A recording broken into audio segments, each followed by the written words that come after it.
चला तर मग सुरू करूयात इयत्ता 10वी ज्योमेट्री मॅथमॅटिक्स पार्ट 2 चे इम्पॉर्टंट एक्झाम्पल्स थेरम्स. तर मी याच्या आधी व्हिडिओज टाकलेले आहेत, प्लेलिस्ट चेक करू शकतात. क्लिअर. आता काही इम्पॉर्टंट एक्झाम्पल्स असतील बोर्ड पॉईंट ऑफ व्ह्यूने ते मी ह्या लेक्चर सिरीजमध्ये कंटिन्यू करतोय. इथून पुढे जे लेक्चर्स असतील, जे मोठे मोठे लेक्चर्स आहेत ते 2 पार्टमध्ये डिवाइड केलेले असतील, ते तुम्ही सगळे लेक्चर्स बघायचे आहेत. क्लिअर. काही डाऊट्स असतील तुम्ही कमेंट सेक्शनमध्ये टाकू शकतात. पण आता तुम्हाला एक करायचं आहे, हे लेक्चर्स बघत असताना वही पेन सोबत घेऊन बसायचं आहे. जे एक्झाम्पल मी इथं डिस्कस करेल ते तुम्ही तिथं प्रॅक्टिस करायची आहे. इथं सब्जेक्ट सारखं त्याला बघायचं, समजून घ्यायचं आणि सोडून द्यायचं असं करायचं नाही. विदाउट वेस्टिंग टाइम चला let's start. First chapter similarity. Clear. आता याचे थेरम्स डिस्कस केलेले तुम्ही एकदा बघून घ्या. तरी पण एकदा मी शॉर्टकटमध्ये काही गोष्टी डिस्कस करेल. जसं की फर्स्ट पॉईंट आहे आपला ratios of areas of two triangle. Clear. आता एक गोष्ट घ्या बेसिक. आपल्याला काय सांगितलं, रेशोज म्हणल्यानंतर आपण फ्रॅक्शन मध्ये त्याला घेतो, म्हणजे जसं की ए आपण बी च्या फॉर्म मध्ये घेतो. ओके. आता आपल्याला कोणाचा रेशो घ्यायचा आहे, एरिया ऑफ टू ट्रायंगल, दोन्ही ट्रायंगलच्या एरियाचा रेशो घ्यायचा आहे. मला तर एक बेसिक माहिती आहे की एरिया ऑफ ट्रायंगल काय फॉर्म्युला असतो माझ्याकडं, area of triangle is equal to half into base into height. Okay.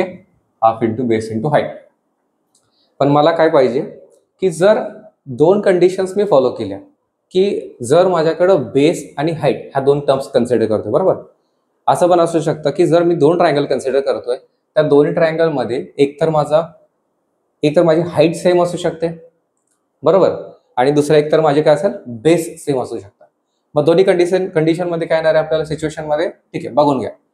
दोन्ही ट्रायंगलचा रेशो मला घ्यायचा आहे, area of triangle ABC, area of triangle PQR. Area of triangle ABC मला काय सांगतो, हाफ इंटू बीसी म्हणजे बेस आणि हाईट काय आपल्याकडं eddy.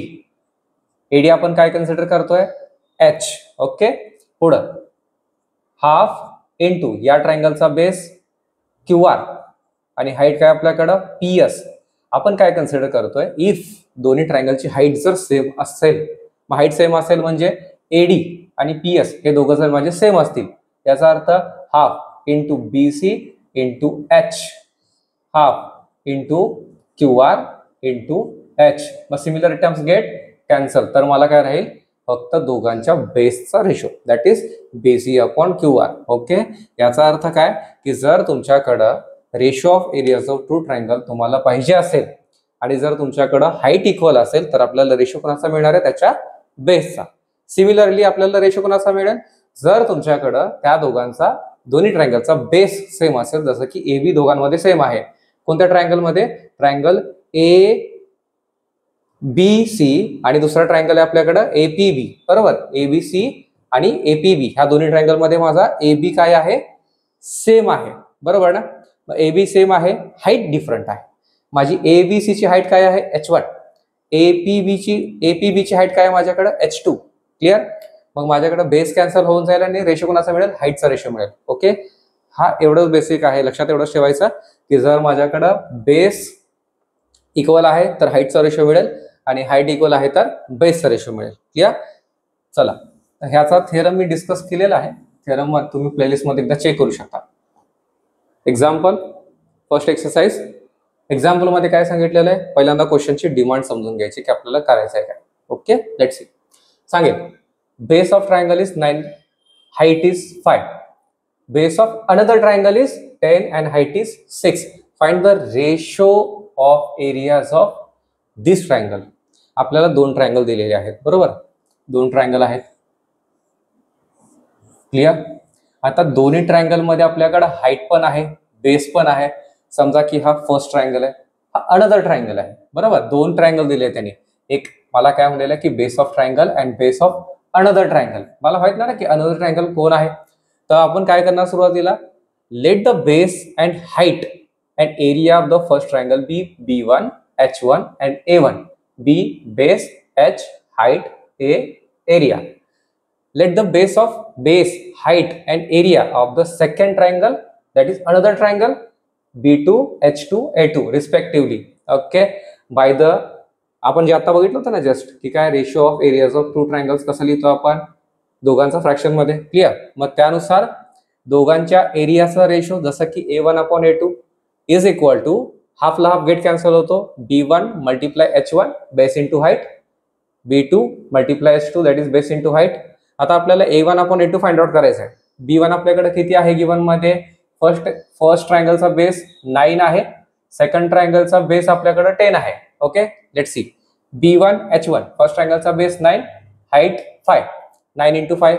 Second B1 H1, B2 H2, B2 किती आपल्याकडे 10, H2 6.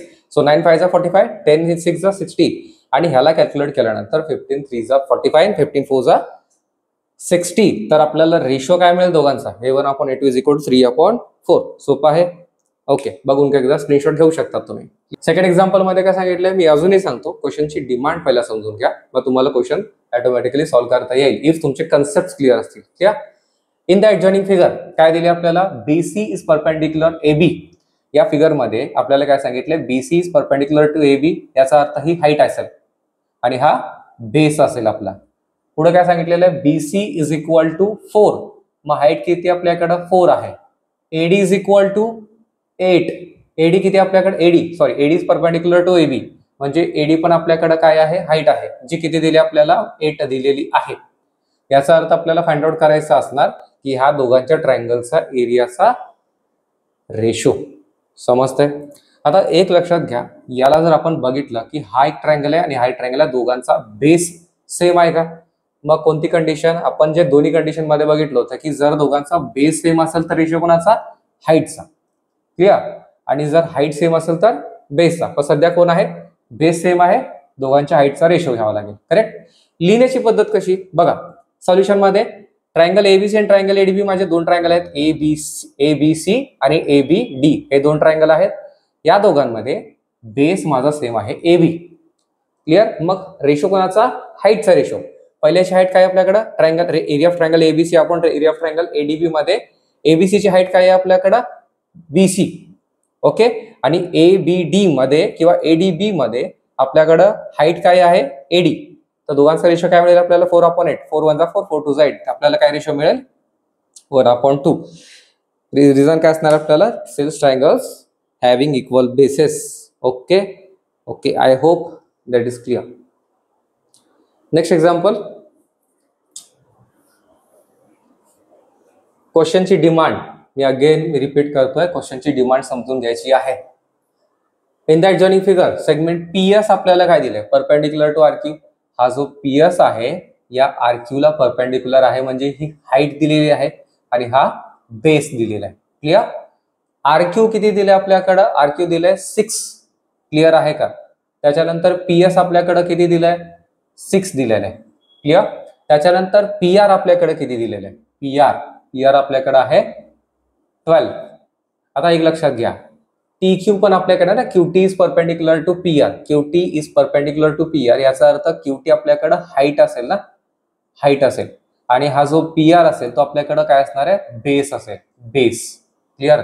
आणि आपल्याला ऑब्विसली आपलं काय दिलेलं आहे की दोन ट्रायंगल असतील तर दोन्ही ट्रायंगल मध्ये एकाचा बेस, एकाची हाईट, दुसऱ्या ट्रायंगल मध्ये एकाचा बेस आणि एकाची हाईट जर दिलेली आहे, बरोबर आहे का? त्याच्यामध्ये हाईट आपल्याला फाइंड आउट करायची असणार आहे. क्लिअर? तोच थिअरम अप्लाय करायचा आहे, तोच फॉर्म्युला अप्लाय करायचा आहे, त्याच मेथडने आपल्याला सॉल्व्ह करायचं आहे. लक्ष द्या. ट्रायंगल PQR मध्ये आपल्याला बघा, ट्रायंगल PQR मध्ये QR आपला बेस असेल आणि PS आपली हाईट असेल. क्लिअर? अजून दुसरं काय? ह्याच ट्रायंगल मध्ये QT आणि PR हे हाईट आणि बेस असतील. PR बेस आणि QT हाईट आहे. मग जर एकाच ट्रायंगल मध्ये मला जर दोन कंडिशन्स मिळतात, समजून घ्या, तर मला त्याच ट्रायंगलचा रेशो त्याच ट्रायंगल सोबत घ्यावा लागेल ना. ओके, मग मला काय मिळणार? PR into QT base. हे बघा, PR into QT base into height. दुसरा त्याच ट्रायंगलचा रेशो मध्ये RQ into PS base into height. Ratios of areas of two triangle is equal to the ratio of the product of their bases and corresponding height. Clear? आता हे दोन्ही सेमच आहेत, तर आपल्याला काय मिळणार? 1:1. दोघांचा रेशो आपण घेतलेला आहे. ओके, त्याच्यावरून आपण फाइंड आउट काय केलं? PR QT RQ PS. ज्या ज्या व्हॅल्यू मला माहिती आहेत गिवन मध्ये, क्वेश्चन मध्ये, त्या व्हॅल्यू आपण पुढे पुटअप करणार याच्यामध्ये. क्लिअर? पण त्याच्या आधी तुम्ही असंही पुटअप करू शकता किंवा त्याच्या आधी सॉल्व्ह पण करून घेऊ शकतात. पण जर आपण पुढे केलं सपोज, तर मला काय मिळेल, पी आर माझ्याकडे किती आहे, पी आर आहे माझ्याकडं 12 मल्टिप्लाय क्यूटी आपल्याला फाइंड आउट करायचं आहे. आर क्यू किती आपल्याकडं 6 आहे, पी एस किती आपल्याकडं 6 आहे. क्लिअर. आता एक लक्षात घ्या, आपल्याला काय फाइंड आउट करायचं आहे, अपॉन 36 ला जर शिफ्ट केलं टू द लेफ्ट साइड तर मला काय मिळतं, 12 इंटू क्यूटी. देन आपल्याला क्यूटी काय मिळेल, Q T is equal to 36 upon 12, that is Q T आपल्याला काय मिळेल, 3 युनिट. युनिट तर आपल्याला दिलेलं नाही. या तर आपली हाईट काय मिळते, 3 युनिट्स. समजतंय? All clear? स्क्रीनशॉट घेऊ शकता. Next example, in the adjoining figure, या फिगर मध्ये AP is perpendicular to BC. AP हा कोणाशी परपेंडिक्युलर आहे, ह्या BC शी. बरोबर. तर म्हणजे हा बेस असेल आणि हा AP आपला काय असणार आहे, हाईट असणार आहे. अजून काय कंडिशन आहे, AD is parallel to BC. हा AD हा पॅरलल आहे, कोणाला पॅरलल आहे, BC ला पॅरलल आहे. पुढं रेशो कोणाचा काढायचा आपल्याला, एरिया ऑफ ट्रायंगल ABC. म्हणजे हा ट्रायंगल असेल आपल्याकडे, हा एक ट्रायंगल आहे, एरिया ऑफ ट्रायंगल ABC. याचा रेशो आपल्याला कोणासोबत घ्यायचा आहे, एरिया ऑफ ट्रायंगल BC आणि D याच्या सोबत आपल्याला त्याचा रेशो घ्यायचा आहे. ठीक आहे. मला ABC ची बेस आणि हाईट ह्या दोन्ही गोष्टी माहिती आहेत. But what about BCD? Base तर माहिती आहे, but what about height? Clear. आता बेसिक समजून घ्या. दोन्ही ट्रायंगल्स ह्या दोन्ही पॅरलल लाईन्सच्या मध्ये आहेत. जर ट्रायंगल ABC ची हाईट जर AP असेल तर ऑब्विसली ट्रायंगल BCD ची हाईट तेवढीच असेल. बट आपल्याला कन्स्ट्रक्शन करावं लागेल त्यासाठी. बरोबर. So construction, draw DQ is parallel to BC. केल्यानंतर आपल्याला काय माहिती आहे की जर AD आणि BC पॅरलल आहेत तर AP आणि DQ इक्वल असतील. का बरं? Perpendicular distance between the two parallel line is the same. मग जर असं आहे तर दोघांची हाईट आपल्याला सेम मिळते. बट बिफोर दॅट, हे आपलं कन्स्ट्रक्शन आहे, बट बिफोर दॅट दोन्ही ट्रायंगल मध्ये, कोणत्या, ABC आणि BCD मध्ये, ABC मध्ये आणि BCD मध्ये, ह्या दोन्ही ट्रायंगल मध्ये दोघांचा बेस सेम आहे. ट्रायंगल्स विथ इक्वल बेस, दोघांचा आपण काय घेणार आहे, हाईटचा रेशो घेणार आहे. क्लिअर. मग दोघांच्या हाईटचा रेशो घेण्यासाठी area of triangle ABC upon area of triangle BCD is equal to height काय आपल्याकडं, AP अपॉन हाईट काय आपल्याकडं, DQ. बट एक लक्षात घ्या, इक्वेशन 1 मध्ये आपण काय सांगितलं होतं की AP आणि DQ इक्वल आहेत. याचा अर्थ DQ च्या ठिकाणी आपण AP घेऊ शकतो. ओके. मग AP ला AP गेट कॅन्सल, तर व्हॅल्यू मला काय मिळते, 1. तर याचा अर्थ मला दोघांचा रेशो काय मिळेल, 1:1. ओके.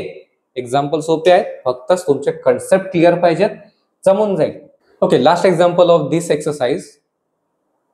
काय काय दिले बघा. नेहमीप्रमाणे क्वेश्चनची डिमांड समजून घेऊ आपण. काय दिलेलं आहे, PQ is perpendicular to BC, AD is perpendicular to BC आणि रेशोज आपल्याला ह्या चौघांचा फाइंड आउट करायचा आहे. फर्स्ट काय सांगतोय आपल्याकडं की ट्रायंगल PQB, कुठे आहे ट्रायंगल PQB, ट्रायंगल PQB हा ट्रायंगल. बरोबर. हे असेल आपली हाईट आणि हा असेल आपला बेस. दुसरा काय आपल्याकडं, ट्रायंगल PBC, ट्रायंगल PBC, या ट्रायंगल PBC मध्ये हा असेल आपला बेस आणि तीच आपली हाईट असेल. मग या दोन्ही ट्रायंगल वरून आपल्याला काय कळतं की दोन्ही ट्रायंगल मध्ये बेस तर डिफरंट आहे बट हाईट माझी काय आहे, सेम आहे. मग कोणती condition, ratios of areas of triangle with equal height. मग आपण काय करणार, रेशो कोणाचा घेणार, हाईट इक्वल असेल तर बेसचा रेशो घेणार. लक्ष द्या. Triangle PQB and triangle PBC have the same height, that is PQ. Then ratio of bases, that is area of triangle PQB upon area of triangle PBC is equal to, आपल्याला पहिल्या ट्रायंगलचा base काय असेल, BQ आणि दुसऱ्या ट्रायंगलचा base काय असेल आपल्याला, BC, that is BQ upon BC. तसंही नाही कळालं तर आपण असंही करू शकतो. लक्ष द्या. एरिया ऑफ ट्रायंगल आपल्याला PQB, लक्ष द्या, PQB मध्ये आपल्याकडं हाफ इंटू बेस काय आहे आपल्याकडं, BQ आणि आपल्याकडे हाईट काय आहे, PQ. Secondly area of triangle PBC म्हटलंय ना. जर तुम्हाला इन केस नाही आठवलं तर तुम्ही असंही करू शकता. ट्रायंगल PBC मध्ये हाफ इंटू बेस BC आणि हाईट काय आहे आपल्याकडं PQ, बरोबर ना. PBC मध्ये BC आपला बेस असेल आणि PQ त्याची हाईट असेल. तर मग ज्या ज्या टर्म्स सेम आहेत get cancel, 1/2 1/2 PQ get cancel, राहतं काय आपल्याकडं BQ अपॉन BC, असंही तुम्ही करू शकता. या जर तुम्हाला हे माहिती आहे ट्रायंगल्स विथ इक्वल हाईट्स लक्षात आलं, क्लिअर झालं, तुम्ही असं लिहू शकता. आणि जर तुम्हाला नाहीच आठवत तर तुम्ही डायरेक्टली त्याचा फॉर्म्युला करून काढू शकता. ओके. नेक्स्ट ट्रायंगल PBC, कुठे आहे बरं ट्रायंगल PBC? ट्रायंगल PBC ज्याच्यामध्ये आपला हा बेस असेल आणि त्याची हाईट PQ असेल. कोणाचा रेशो त्याच्यासोबत घ्यायचा आपल्याला? ट्रायंगल ABC ज्याच्यामध्ये बेस तोच असेल, फक्त हाईट आपली वेगळी असेल. मग जर बेस सेम असेल तर रेशो कोणाचा घेणार आपण? हाईटचा. बघा ना, आता इथंच मिळतोय आपल्याला, हे बघा PBC आणि ABC. PBC मध्ये PQ आणि ABC मध्ये AD, PQ upon AD. Answer मिळालं, फक्त लिहायचं आहे आपल्याला, लक्ष द्या. Area of triangle PBC upon area of triangle ABC, PBC upon ABC is equal to PQ upon AD. Reason triangles having equal base. पुढं area of triangle ABC ADC.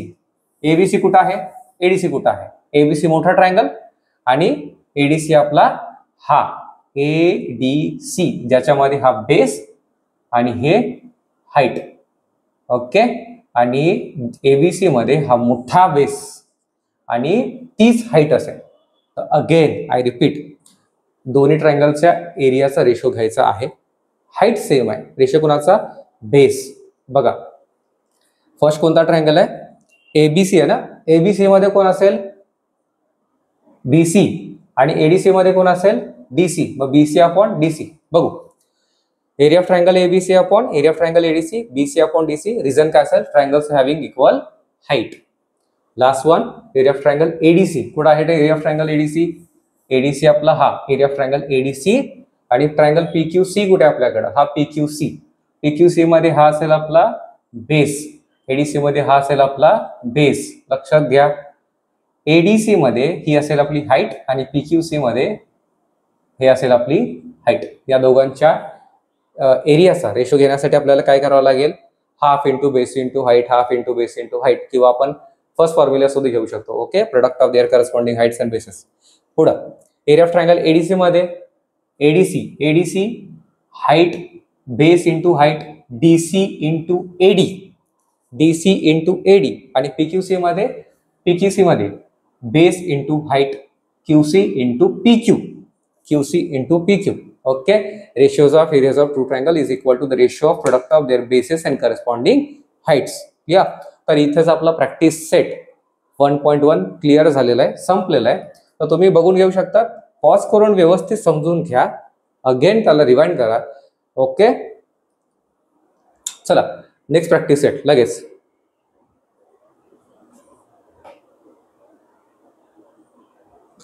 त्याच्या आधी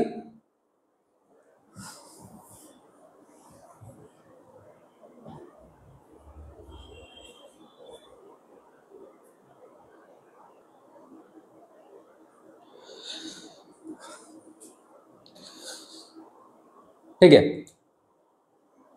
प्रॅक्टिस सेट 1.1 आपला संपलेला आहे. प्रॅक्टिस सेट 1.2 चालू करण्याआधी काय theorems मी discuss करेल, फक्त स्टेटमेंट डिस्कस करेल. सर्व थेरम प्लेलिस्ट मध्ये मी सगळे रेकॉर्डिंग्स अपलोड केलेले आहेत, ते तुम्ही बघू शकता, प्लेलिस्ट एकदा चेक करू शकता. Okay.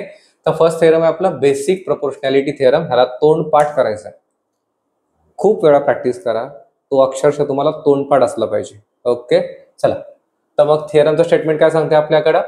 If a line parallel to side of triangle आहे. ओके. If a line parallel to side of triangle intersect the remaining sides in two distinct points. लक्ष द्या, एक ट्रायंगल आहे ज्याच्या दोन साइड्स मधून एक लाईन जाते असेल आणि ती जर लाईन ट्रायंगलच्या तिसऱ्या साइडला पॅरलल असेल तर ती लाईन काय करते? त्या अदर टू लाईन्सला ज्याच्यामधून ती लाईन गेलेली आहे, divide the side into same proportion. Same proportion मध्ये डिवाइड करायचा अर्थ AP divides PB is equal to AQ divides QC. Clear? चला मग त्याचा कॉन्व्हर्स काय सांगता येईल की जर एखादी लाईन जी ट्रायंगलच्या दोन्ही साइड मधून गेलेली असेल, जी त्या साईडला इक्वल प्रपोर्शन मध्ये डिवाइड करत असेल, म्हणजे जसं की A P divides PB is equal to A Q divides Q C, तर ती लाईन काय असते त्याच्या तिसऱ्या साईडला पॅरलल असते, तो त्याचा कॉन्व्हर्स सांगतोय. क्लिअर. पुढं नेक्स्ट कोणता थेरम आपल्याकडं, property of an angle bisector theorem. Angle bisector theorem आपल्याला काय सांगतोय, let's see. The bisector of an angle of a triangle divides the side opposite to the angle in the ratio of the remaining sides. Clear. हे बघा, angle bisector काय करतोय, आपल्याला divide करतोय. Okay, divide the side opposite to the angle in the ratio of the remaining sides. Clear. आणि जर त्याच्या opposite जर डिवाइड केलेला असेल तर तो त्याचा काय असेल, अँगल बायसेक्टर असेल. पुढं हे सगळं मी तुम्हाला एक्झाम्पल मध्ये डिस्कस करून सांगेल की नक्की काय आहे, कसं आहे. हे shortcut, property of three parallel lines and their transversal. काय सांगतो प्रॉपर्टी आपल्याला, the ratio of intercepts made on a transversal by three parallel lines is equal to the ratio of corresponding intercepts made on any other transversal by the same parallel lines. Clear. पुढं हे examples मध्ये आपण एकदा बघून घेऊ. Okay, example given below are some triangles and lengths of line segments. Identify in which figures ray PM is the bisector of angle QPR. तर ज्या वेळेस तुम्हाला असं दिलेलं असेल बायसेक्टर ऑफ अँगल QPR, बरोबर, तर तुम्हाला अँगल बायसेक्टर थेरम यूज करायचा. अँगल बायसेक्टर थेरम आपल्याला काय सांगतं, याच्या आधीच आपण बघितलं होतं. अँगल बायसेक्टर आपल्याला थेरम सांगतो,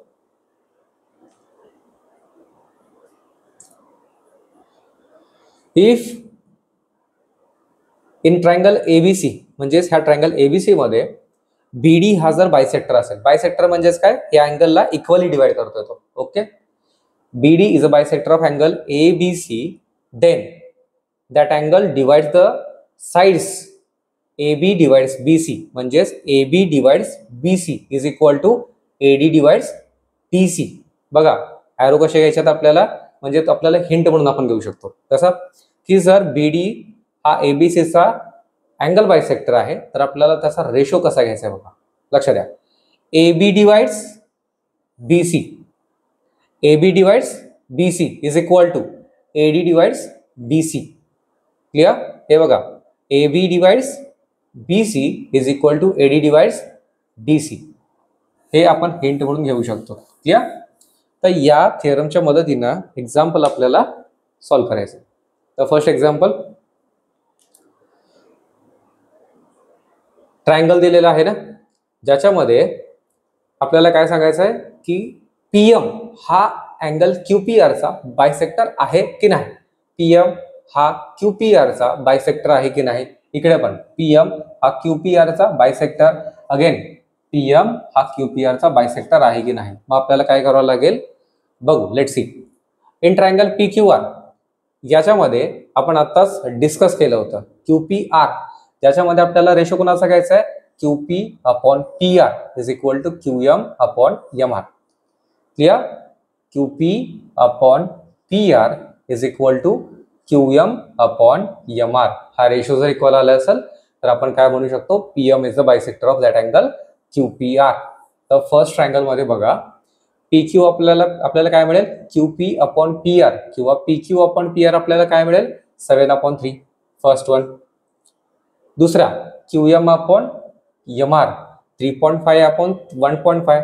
पॉइंट मध्ये जर आपल्याला अडचणी असतील, जसं की आता 3.5 दिले ना आपल्याला, 3.5 अपॉन 1.5, करेक्ट. एका डिजिट पॉइंट नंतर एक डिजिट आहे, पॉइंट नंतर एक डिजिट आहे, तर पॉइंट काढून टाकायचे. पॉइंट याचा अर्थ 35 अपॉन 10 असतो, तो डिवाइडेड बाय 15 अपॉन 10 असतो. 10 ला 10 गेट कॅन्सल होतात, देन आपल्याला मिळेल 35 अपॉन 15. क्लिअर. तर दोघं कोणाच्या टेबलमध्ये आहेत, 5च्या टेबलमध्ये आहेत. 5 7 जा 35, 5 3 जा 15. तर याचा अर्थ मला इक्वेशन 1 आणि इक्वेशन 2 दोघंही सेम मिळतात. याचा अर्थ PM हा कोणाचा बायसेक्टर आहे, अँगल QPR. क्लिअर. तर सिमिलरली आपल्याला रिमेनिंग 2 ट्रायंगल साठी सुद्धा हाच थेरम याच पद्धतीनं यूज करायचा. ओके, देन आपण काय म्हणू शकतो, रे PM is the bisector of angle QPR. समजतंय. Okay, I hope that is clear. In triangle PQR मध्ये again PQ upon PR or QP upon PR is equal to 10 upon 7 is equal to 10 upon 7 equation 1. Next काय करायचं आपल्याला QM upon MR. QM upon MR is equal to 8 upon 6. 8 upon 6 याचा अर्थ 2 4 8 आणि 2 3 6 दोघंही 2 च्या table मध्ये आहेत तर मला काय मिळेल 4 upon 3. दोघंही दोघांच्या व्हॅल्यू कशा आहेत अनइक्वल आहेत. याचा अर्थ अनइक्वल आहे त्याचा अर्थ ते दोन्ही आपल्याला इक्वेशन सॅटिस्फाय करत नाहीत. त्याचा अर्थ PM हा QPR चा बायसेक्टर नाहीये. तर आपण काय म्हणणार देअरफॉर हे PM is not the bisector of QPR. Last one again same QP upon PR. Okay ना. पुढे PQ अपॉन PR और QP upon PR is equal to 9 upon 10. PQ upon PR is equal to 9 upon 10. QM upon MR काय मिळतो आपल्याला QM upon RM और MR is equal to 3.6 upon 4. Again point 3.6 upon 4. तर मला माहिती आहे point घेताना आपण काय करतो की पॉइंट नंतर किती डिजिट आहे एक डिजिट आहे एक झिरो द्यायचा. डिनॉमिनेटर मध्ये 10 घ्यायचा. दोन डिजिट असतील तर 100 घ्यायचा. 3 डिजिट असतील तर 1000 घ्यायचा. 4 तर मला काय मिळणार 36. 10 खाली गेल्यानंतर 10 4 जा 40. दोघंही कोणाच्या टेबल मध्ये आहेत 4 च्या टेबल मध्ये आहेत. तर मला काय मिळेल 4 9 जा 36 आणि 4 10 जा 40. तर इक्वेशन 1 ला बघायचं 9 अपॉन 10. इक्वेशन 2 ला बघायचं 9 अपॉन 10. त्याचा अर्थ दोन्ही रेशो इक्वल आहेत. त्याचा अर्थ हा जो PM आहे तो QPR चा बायसेक्टर आहे. क्लियर. नेक्स्ट एक्झाम्पल थोडं फास्ट घेतोय पण आपल्याला कमी वेळेमध्ये भरपूर सिलेबस कव्हर करायचा. ओके. नेक्स्ट एक्झाम्पल काय सांगतोय मी थेरम डिस्कस करेल या चॅप्टर मध्ये या एक्झाम्पल्स मध्ये पण एक्झाम्पल नुसार. ओके. आत्ताच्या एक्झाम्पल मध्ये आपण बघितलं अँगल बायसेक्टर थेरम. ओके. तर काय करतो जो अँगल बायसेक्टर आपल्याला मिळतोय एखाद्या अँगलचा अँगल बायसेक्टर जर आपल्याला माहिती आहे तर तो काय करतो रिमेनिंग साइड्सला डिवाइड करत असतो इक्वली डिवाइड करत असतो. या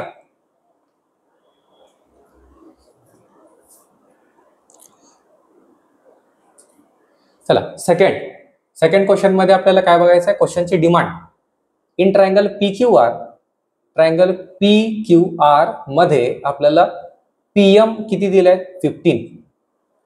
देन PQ किती दिले आपल्याकडे 25. PR किती दिले आपल्याकडे 20. अँड देन NR किती दिले आपल्याकडे 8. State whether line NM is parallel to the side RQ सोबत पॅरलल आहे का. तर बघा मी आताच सुरुवातीला सांगितलं होतं BPT थेरम. काय सांगितलं होतं की जर ट्रायंगलच्या दोन साइड्स मधून एखादी लाईन जात असेल आणि ती ट्रायंगलच्या तिसऱ्या साइडला पॅरलल असेल तर ती लाईन काय करते त्या दोन साइडला इक्वल प्रपोर्शन मध्ये डिवाइड करते. जसं की PN upon NR is equal to PM upon MQ. पण मला PN नाही माहिती PR दिलाय PM दिलाय MQ दिलाय का आपल्याला नाही दिला. बरोबर. तो आपल्याला फाइंड आउट करायचा आहे. मग बेसिक ज्या टर्म्स ज्या मला फाइंड आउट करायच्या ज्याच्यावरून मला रेशो इक्वल मिळाला की मी सांगू शकतो NM and RQ पॅरलल आहे. ओके. सुरुवातीला PR याचा अर्थ काय असतो PN plus NR and PQ म्हणजे काय असतं PM प्लस MQ. क्लिअर. मी कशासाठी काढून घेतोय मला जर PN आणि NR PM आणि MQ जर मिळालं तर मला काय प्रूव्ह होईल PN upon NR is equal to PM upon MQ. आणि जर हे प्रूव्ह झालं तर मी काय सांगू शकतो NM आणि RQ हे दोन्ही पॅरलल आहेत by BPT theorem basic proportionality theorem. Clear. तर त्याच्यासाठी मला सुरुवातीला काय काय व्हॅल्यू फाइंड आउट करून घ्यावे लागतील. PM आपल्याकडे आहे आपल्याकडं MQ आहे का नाही ही व्हॅल्यू आपल्याकडे नाही. NR आहे का आहे. PN आहे का आपल्याकडं नाही. मग PN आणि MQ आपल्याला फाइंड आउट करून घ्यावे लागतील. मग PN कुठे आहे PR मध्ये आहे. क्लिअर. मग PN NR मध्ये असेल तर by this situation condition PN plus NR is equal to PR आपल्याला माहिती आहे. क्लिअर. तर याच्यामध्ये PN व्हॅल्यू नाही माहित NR 8 दिलेली व्हॅल्यू आहे PR 20 आहे. शिफ्ट करा तर तुम्हाला PN is equal to 20 minus 8 किती मिळेल 12. तर पीएन किती मिळतं आपल्याला 12. एनआर आपल्याकडे माहिती आहे का? Yes, it is 8. पुढे also PM plus M Q is equal to काय माहिती आपल्याला? P Q is equal to P Q. P M Q R on a same line. Then PM 15, M Q आहे तसंच, पी क्यू 25. ह्या दिलेल्या values आहेत. Shift करा. M Q किती मिळेल आपल्याला? 25 मायनस 15 10. तर एम क्यू किती मिळेल मला? 10. क्लिअर? दोन व्हॅल्यूज मिळाल्या मला. चला मग आता आपण काय करून घेऊ? रेशोज फाइंड आउट करून घेऊ. कोणता ratio? PN upon NR. PN upon NR आपल्याकडे किती मिळतो? 12/8. ओके, 12/8. आता दोघंही कोणाच्या टेबलमध्ये आहेत? 4च्या टेबलमध्ये. त्याचा अर्थ काय असणार आहे? 4 3 जा 12 आणि 4 2 जा 8. 3/2. ह्याला म्हणू आपण 1. दुसरा रेशो कोणाचा घ्यायचा? BM upon MQ. पीएम आपल्याकडे किती मिळतोय? 15, एमक्यू 10. तर दोघंही कोणाच्या टेबलमध्ये आहेत? अगेन 5च्या टेबलमध्ये आहेत. 5 3 जा 15, 5 2 जा 10. ओके, तर दोघांचा रेशो किती मिळतो आपल्याला? 3/2. ह्याला इक्वेशन म्हणू आपण 2. तर इक्वेशन 1 आणि इक्वेशन 2 ला एकदा ऑब्झर्व करा. तुम्हाला काय मिळेल? 3/2 आणि 3/2. याचा अर्थ PN upon NR is equal to PM upon MQ मिळेल. जर हे दोघे इक्वल मिळतात याचा अर्थ काय? mn is parallel to rq or qr. Clear? In triangle pqr, if these two ratios are equal, then line nm is parallel to side rq. Converse of basic proportionality theorem. Okay, I hope तुम्हाला समजलेलं आहे. Next example.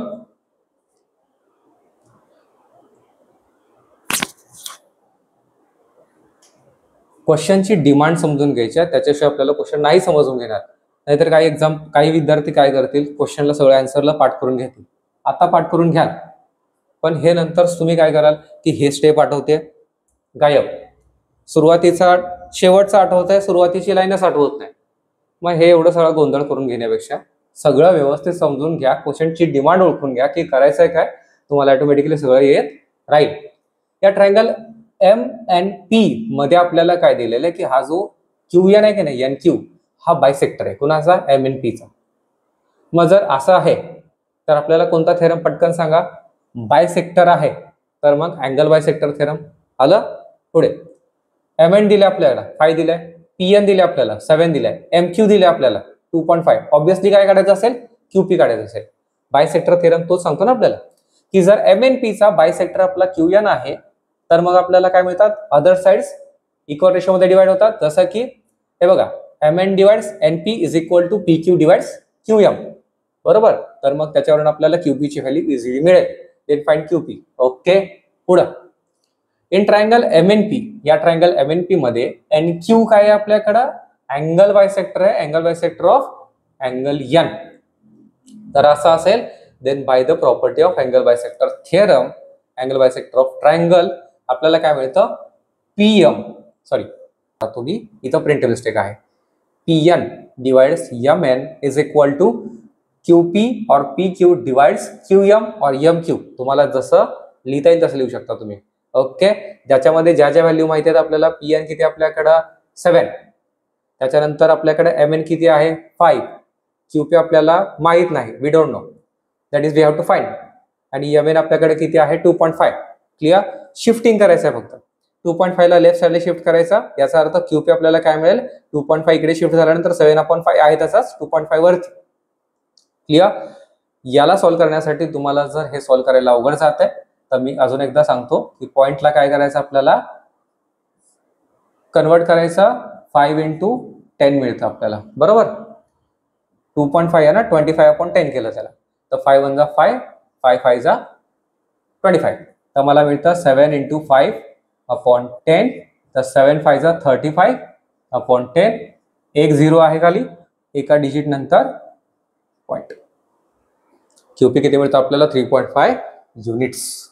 Okay, चला next example.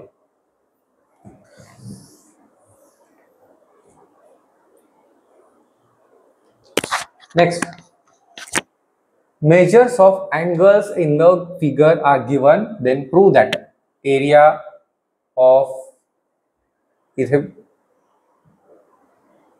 wait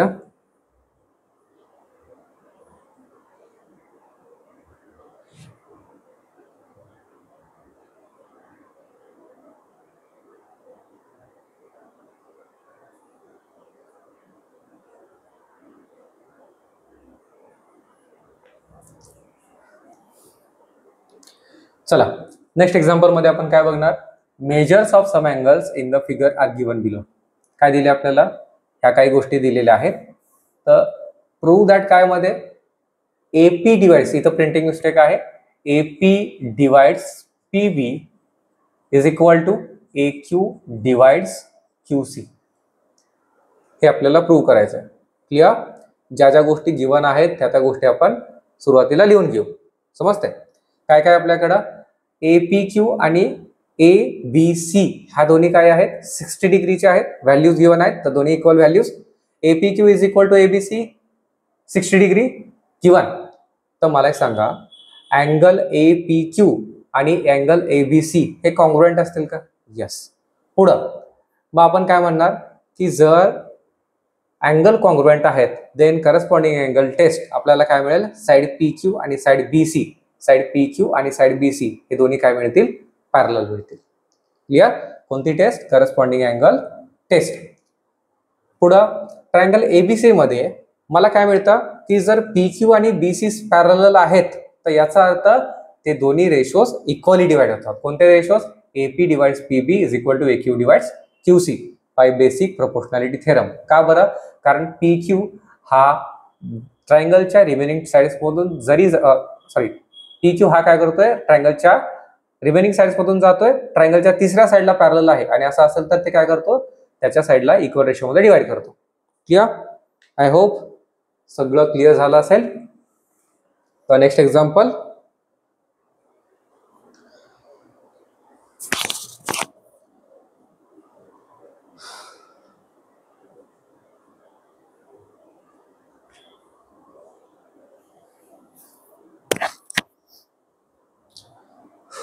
So next example, in trapezium ABCD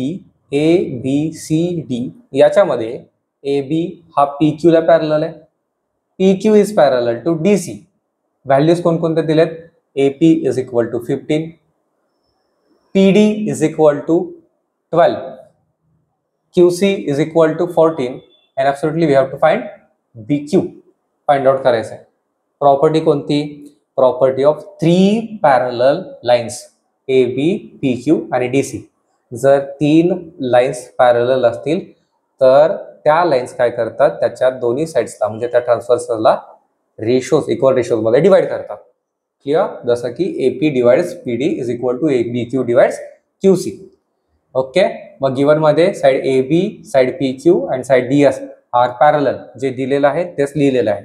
okay, then by property of 3 parallel lines and their transversal, AP divides PD is equal to BQ divides QC. Values आपल्याला कोणकोणत्या माहिती आहेत, 15/12, AP 15, PD 12, PQ माहित नाही, QC 14. तर मग shifting करायचा, 14 ला लेफ्ट साइडला शिफ्ट करा, that is BQ is equal to 15/12 आहे तसाच 14 न्यूमरेटरला जाईल. देन याला कॅल्क्युलेट केल्यानंतर मला काय मिळेल, 17.5 युनिट्स. क्लिअर, आता हे सिंपल कॅल्क्युलेशन आहे, you can calculate that. Okay, 3 4 जा 12 आणि देन 3 5 जा 15, देन 4 ने त्याला डिवाइड करून तुम्ही करू शकता. सिंपल कॅल्क्युलेशन आहे, you can calculate. Next example,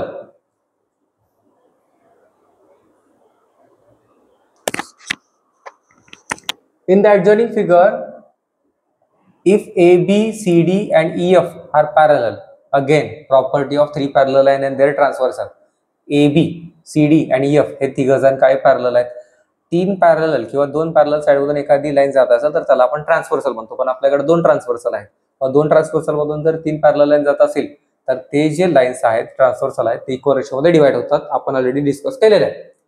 then find x and AE सांगितलेलं आपल्याला, हा एक्स आपल्याला फाइंड आउट करायचा आहे आणि एक्स मिळाल्यानंतर हा कम्प्लिटली AE आपल्याला फाइंड आउट करायचा आहे. क्लिअर, अगेन गिवन मध्ये तिन्ही लाईन्स AB, CD आणि EF पॅरलल आहेत. अगेन जर पॅरलल असेल तर त्यांचे जे साइड्स आहेत ते काय करतात, इक्वल रेशो मध्ये डिवाइड होतात. क्लिअर, म्हणजेच हे बघा, BD divides DF, AC divides CE, BD divides DF, AC divides CE. Reason, property of 3 parallel lines and their transversal. PD किती आपल्याकडे, 8/4 is equal to 12/x. Shifting केल्यानंतर आपल्याला काय मिळेल, लेट्स सी, एक्स ला इकडे शिफ्ट करा आणि 8 आपण 4 राईट साईडला शिफ्ट झाल्यानंतर आपल्याला काय मिळतं, x is equal to 12 into 4/8. क्लिअर. 4 1 जा 4, 4 2 जा 8 आणि 2 1 जा 2, अगेन 2 6 जा 12. तर मला काय मिळेल, x is equal to 6 unit. x जर 6 युनिट आहे तर मला AE म्हणजे काय माहिती असतं, AC प्लस CE म्हणजे 12 प्लस 6 18 मिळेल. बघू कसं लिहायचं ते. नाव AE म्हणजेच AC प्लस CE, कारण ACE काय आहे, सेम लाईन वरती आहे. Okay. Then AC 12, CE x that is 6. मग 12 प्लस 6 किती मिळेल आपल्याला, 18. दॅट इज AE आपल्याला मिळेल 18 युनिट्स. ओके, समजतंय. तर आपण नेक्स्ट एक्झाम्पल घेऊया. एक्झाम्पल नंबर 8 स्किप केलंय. जे मला महत्वाचे वाटतात बोर्ड पॉइंट ऑफ व्ह्यूने तेच एक्झाम्पल मी तर डिस्कस करतो. वेळ आपल्याकडे तसाही कमी आहे. ओके, चला. ट्रायंगल एबीसी दिलाय. बीडी बायसेक्ट एबीसी. हा बीडी काय करतोय, एबीसी ला बायसेक्ट करतोय. लगेच पटकन आठवलं पाहिजे अँगल बायसेक्टर थिअरम. काय काय दिलं आपल्याला, ए बी दिलाय, एक्स काढायचं असणार आहे. बी सी आपल्याकडे एक्स प्लस 5 एक्स काढायचं असणार आहे. एडी आपल्याला एक्स मायनस 2 एक्स काढायचं असणार आहे. देन डी सी आपल्याकडे किती असणार आहे, x plus 2. Then find the value of x. Okay, समजलं का. सोल्युशन मध्ये बघा, ट्रायंगल एबीसी मध्ये BD is a bisect angle bisector of angle ABC, that is BD segment BD bisect ABC given आहे. Then property of angle bisector of triangle, angle bisector theorem काय सांगतो आपल्याला, AB divides BC is equal to AD divides DC. विसरायचं नाही. जर BD divide करतोय तर remaining sides AB divides BC, AD divides DC. Clear. तर AB आपल्याकडे x आहे, BC आपल्याकडे किती x प्लस 5, AD आपल्याकडे x मायनस 2 आणि CD आपल्याकडे x प्लस 2. शिफ्टिंग करू आपण. ओके, x प्लस 2 ला या साइडला, x प्लस 5 ला राईट साइडला. Clear. x into x plus 2, x minus 2 into x plus 5, bracket multiplication, x into x is x square, x into x is x square, x into 2 is 2x is equal to x into x is x square, x into 5 is 5x, minus 2 into x is minus 2x, minus 2 into 5 is minus 10. X square plus 2x मध्ये x square आणि x square similar sign आहेत आणि same degree आहेत. Get cancel. 2x as it is राहील. 5x minus 2x is 3x minus 10 as it is. Okay. Then आता काय करायचं, minus 10 ला शिफ्ट करा, 2x ला शिफ्ट करा, तुम्हाला मिळेल मायनस 10. इकडे गेल्यानंतर प्लस मध्ये, 2x इकडे गेल्यानंतर मायनस मध्ये. तर 3x minus 2x is x. 10 आहे तसाच, तर मला x काय मिळेल, 10 मिळणार आहे. ओके, क्वेश्चनची डिमांड पूर्ण झालेली आहे.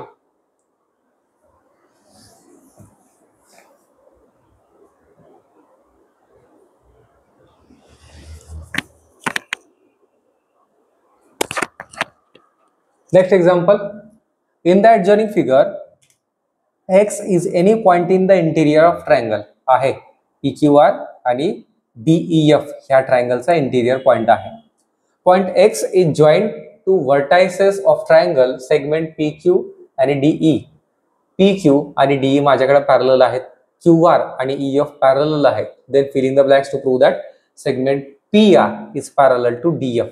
हे तुम्हाला ऍक्टिव्हिटी साठी येऊ शकतं. ओके, 2 किंवा 2 मार्क्ससाठीच विचारू शकतात हे. क्लियर. तर बघा, इन ट्रायंगल एक्स DE याच्यामध्ये जर आपण बघितलं PQ आणि DE पॅरलल आहेत.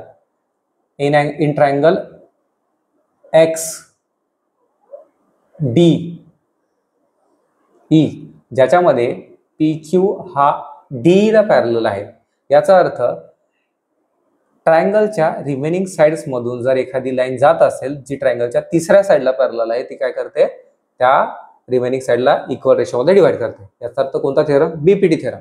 मग आपल्याला काय मिळणार आहे, in triangle X DE PQ is parallel to DE असेल, देन बाय बीपीटी आपल्याला काय मिळेल, XP upon PD is equal to XQ upon QE.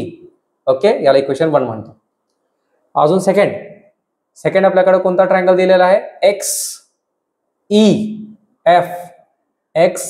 XEF मध्ये सुद्धा QR हा EF ला पॅरलल आहे, याचा अर्थ इथं सुद्धा काय असेल आपल्याकडे कोणता triangle theorem, BPT basic proportionality theorem.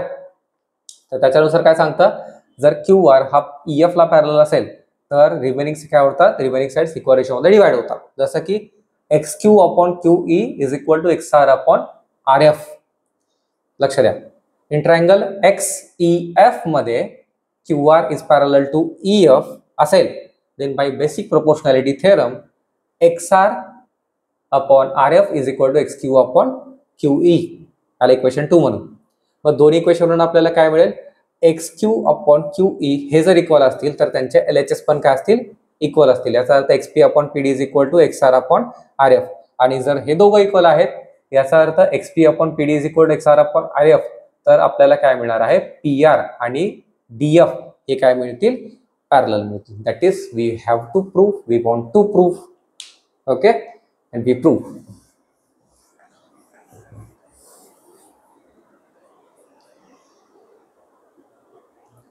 Last example of this practice set, in triangle ABC, ray BD bisect angle ABC.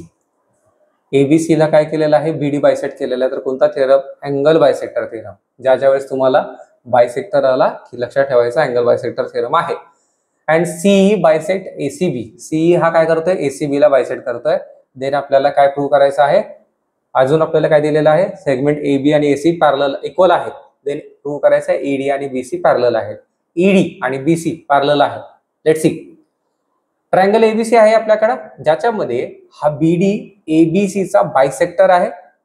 तर देन ABC याचा BD जर बायसेक्टर असेल तर त्याचे साइड्स काय होतात, इक्वल रेशोमध्ये डिवाइड होतात. याचा अर्थ AB divides BC is equal to AD divides DC. AB divides BC is equal to AD divides DC. Equation 1 clear.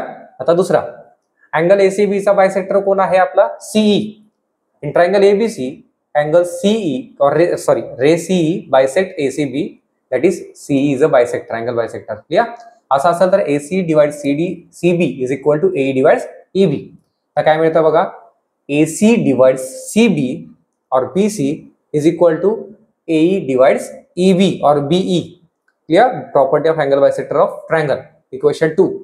तर ह्या दोन्ही इक्वेशन वरून आपल्याला काय मिळेल बघा, लक्ष द्या. बट एक लक्षात घ्या, बट आपल्याला अजून एक कंडिशन दिलेली आहे, AB आणि AC इक्वल आहेत.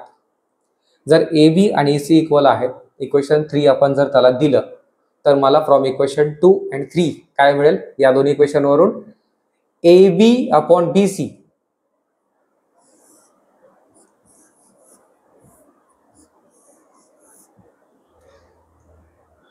AC आपण काय घेतोय, AB. तर मला काय मिळेल, equation 2 AB upon BC is equal to AE upon EB. तर इक्वेशन 1 आणि इक्वेशन 4 ला ऑब्झर्व केला तर AB अपॉन BC आपल्याकडे AD अपॉन DC आहे आणि तोच AB अपॉन BC आपल्याकडे AE अपॉन EB आहे. जर ह्या दोघांचा रेशो इक्वल असेल तर मला काय मिळणार, AD upon DC is equal to AE upon EB. Okay, तर फ्रॉम 1 अँड 4 तर मला काय मिळणार, by converse of basic proportionality theorem AE upon EB is equal to AD upon DC हे जर इक्वल आपल्याला मिळतं, याचा अर्थ ED आणि BC पॅरलल आहेत. क्लियर. कोणता theorem, BPT basic proportionality theorem. Okay, तर हा झाला या चॅप्टरचा फर्स्ट पार्ट. सेकंड पार्ट मध्ये अगेन 2 प्रॅक्टिस डिस्कस केले जातील. तर हे तुम्ही व्हिडिओज व्यवस्थित बघून घ्या, प्रॅक्टिस करा. ठीक आहे, थँक्यू.